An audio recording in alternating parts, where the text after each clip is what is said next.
IPL 2025 শুরু হতে চলেছে 22শে মার্চ। ইডেন গার্ডেন্সে ডিফেন্ডিং চ্যাম্পিয়ন কলকাতা নাইট রাইডার্সের সামনে রয়্যাল চ্যালেঞ্জার্স বেঙ্গালুরু। আইপিএলের আগে বোর্ডকে গুরুত্বপূর্ণ নির্দেশিকা পাঠানো হলো সরকারের তরফে। আইপিএল যাতে তামাক কিংবা মাদকজাত দ্রব্যের বিজ্ঞাপন না দেওয়া হয় সেই বিষয়ে বলা হয়েছে, সেটি প্রত্যক্ষ হোক বা পরোক্ষভাবে। কোনো বিজ্ঞাপনই চায় না সরকার।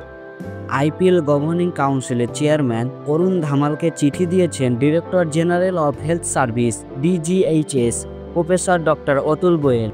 সামাজিক এবং নৈতিক দিক থেকেই জনস্বার্থের জন্য এমন পদক্ষেপের জন্য চিঠি লিখেছেন। চিঠিতে লেখা রয়েছে, আইপিএলের সময় যাতে তামাকজাত কোনো দ্রব্য বা অ্যালকোহলের বিজ্ঞাপন না চালানো হয়।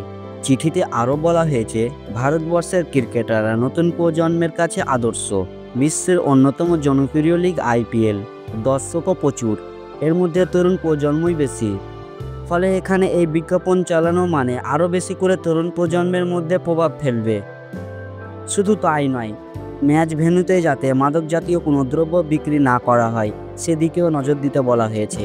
গত বছরও স্বাস্থ্য মন্ত্রকের তরফে ভারতীয় ক্রিকেট বোর্ডকে এই নির্দেশিকা দেওয়া হয়েছিল।